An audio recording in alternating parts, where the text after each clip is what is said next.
been a little while, so let's see what's been added.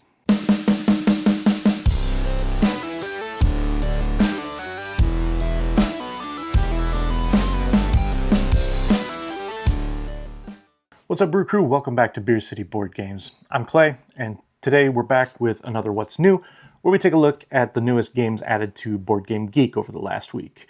Now this week we're actually playing catch up a little bit. There has not been as much coming out added over the last couple of weeks that I personally have been interested in. So I've saved up some of them, and we're going to go over the last 2 weeks this week. So let's go ahead and jump right in. First up this week we have Knitting Circle. Now this is a follow-up to Calico, and also has the beautiful Beth Sobel artwork. It's published by Flat Out Games. This one is designed by Emily Vincent. Looks like it keeps very close to the theme of Calico, where you are knitting or sewing, and it looks like this one is also all about pattern building and collecting buttons. It sounds like in this game the cats are going to kind of help you gather the materials that you need.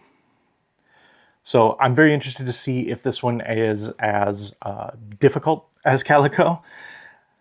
But the theme looks adorable. Can't wait to check it out. Knitting Circle. And while we're at it, I have Pirates of the High Teas next, which is another game designed by Emily Vincent. This one is all about pirates trying to serve their captain the best afternoon tea. This one is published by Pink Hawk Games. Looks like it has some open drafting, set collection, and worker placement aspects.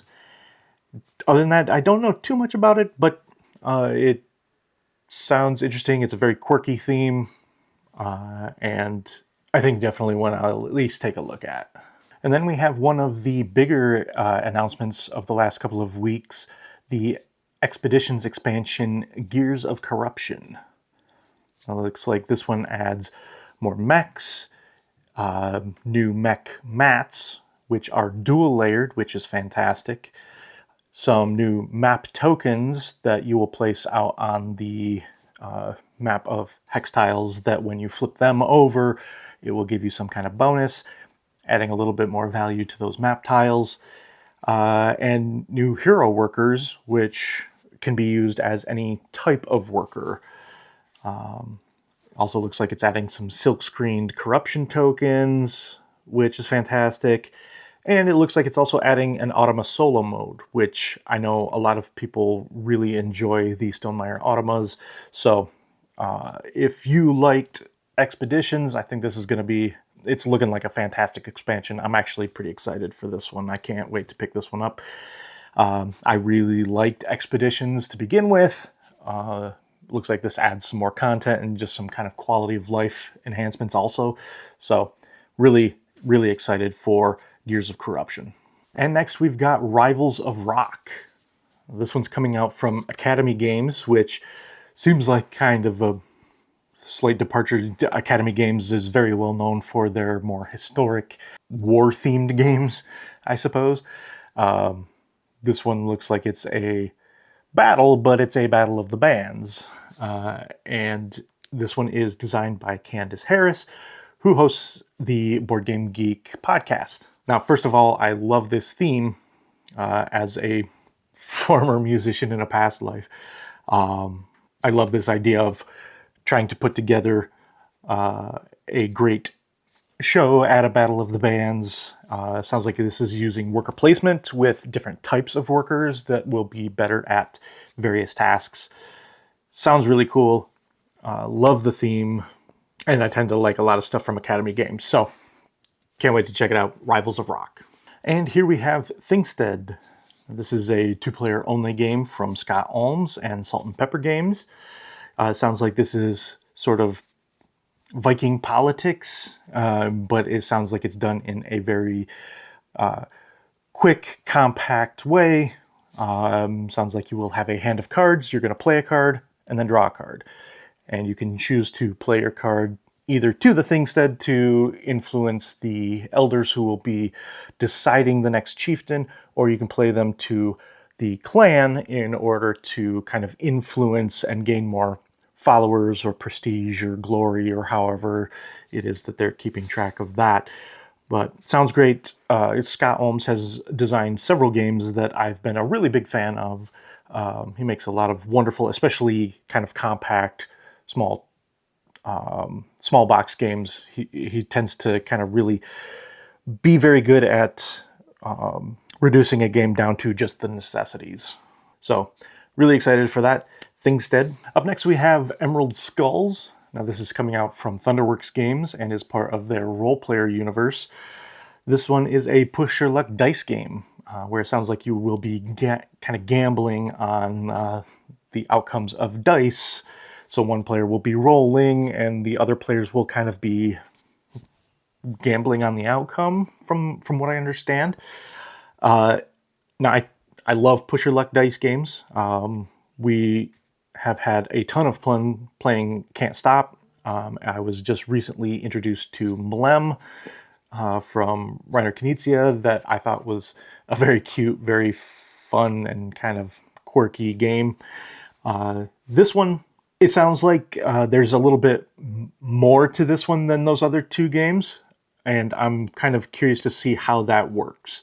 And I tend to think that Thunderworks Games puts out some very good games, so excited to check that out.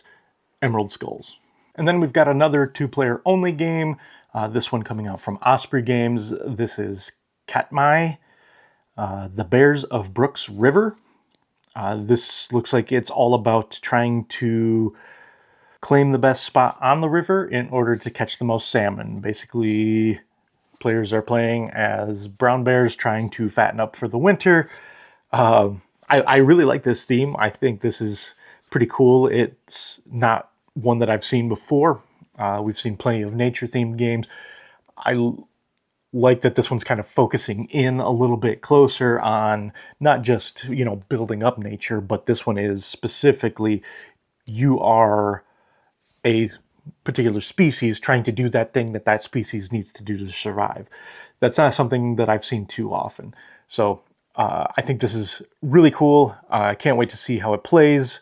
I'm hoping that we can get some more information on it soon because I really want to learn more about this one, Katmai. Now, going from a theme that I think is pretty new and creative, we're going to a game that I think is maybe one of the most overused themes in board gaming, even more so than Cthulhu, Zombies, and Vikings, and that's Eterna, which has a Roman political theme. Hooray. But this one's coming out from Martin Wallace, and Martin Wallace is one of my favorite board game designers. Brass Birmingham is one of my favorite games of all time, but he's also done several others that I really like. I like the way he tends to kind of experiment with mechanisms, and I like that his games maybe aren't for everybody because they try some very unique and weird things with the mechanisms. Now, it sounds like this uses a little bit of area majority, hand management, and worker placement. It sounds like it's a fairly complex game as well. It's showing a weight rating of 4 out of 5. Now, obviously, it's early yet, but that's on the upper ends of the weight scale, so sounds like it's going to be a nice crunchy game from Martin Wallace, which has me super excited. Eterna. Up next we have Expedition to Darwin 4. Now, this is a game about exploring alien worlds and trying to catalog the new life that we discover there. This one's designed by Bobby Hill, who also designed the very popular Hadrian's Wall. And it sounds like this uses a lot of really cool mechanisms. Now, it does say that it uses deck, bag, and pool building. BGG, I really wish you would separate those out because I feel like I get very different feelings from each one of those. But usually, no matter which one it is, I tend to like it in games. And it also has some tech trees or tech tracks that you can move up as well. This whole thing kind of gives me very No Man's Sky vibes. And it's kind of a cool twist on the exploration and discovery genre. Now, up next we have Cube Express. Now, I don't tend to put a lot of train games on here. I have not yet played an 18xx game, but the lighter train games I do tend to enjoy. I like the Cube Rail series from Capstone. I really enjoyed Irish Gauge and Iberian Gauge. It sounds like this is different from that, but maybe kind of fits in a similar weight. The plate time is 40 to 80 minutes, so fairly short compared to most of the bigger train games. So I'm guessing here a little bit that that's going to be kind of in that mid-range train game where it'll be kind of right in my sweet spot. Other than that, don't know too much about it, but like I said, kind of finding a train game that does kind of fit in that wheelhouse for me. Definitely, at the very least, interested to check it out.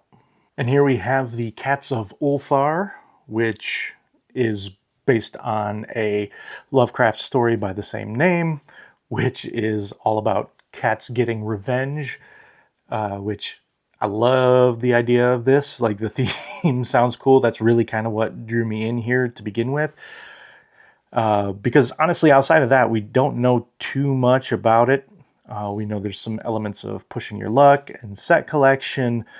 I think the cover looks pretty great. I like the art style. I don't know if that's going to be a final cover, but I like the way it looks right now.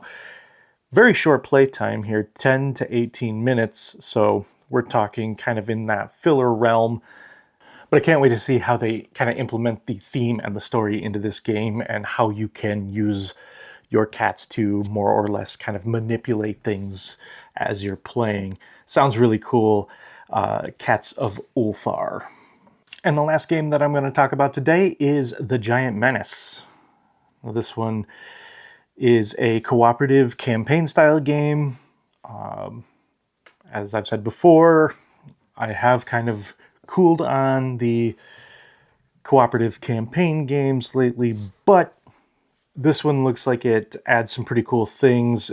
You are going to be resolving these giant cards, which are, this giant is coming to your city to attack, and you as the heroes need to stop it in some way. But it mentions a rondel for the heroes, which is a game mechanism that I really love, that I don't see really used all that often in the grand scheme of things. So I'm very interested to see how that works, how that will affect your actions that you can take. And then, yeah, it sounds like it could be a pretty difficult game. You're trying to kind of beat the clock. The giant runs on cards, and once those cards have run out, then it attacks the city, and you have a very short time left to try to stop it from destroying the city completely. Sounds really cool, looks really cool. This cover, I think, looks fantastic. So yeah, that's my last game for the week, Giant Menace. All right, everybody, that's it for the games added over the last couple of weeks to Board Game Geek. In the comments, let me know if any of these are ones that you're particularly interested in, and let me know if I've missed any that you want to check out. And in the meantime, let's get another round for the table.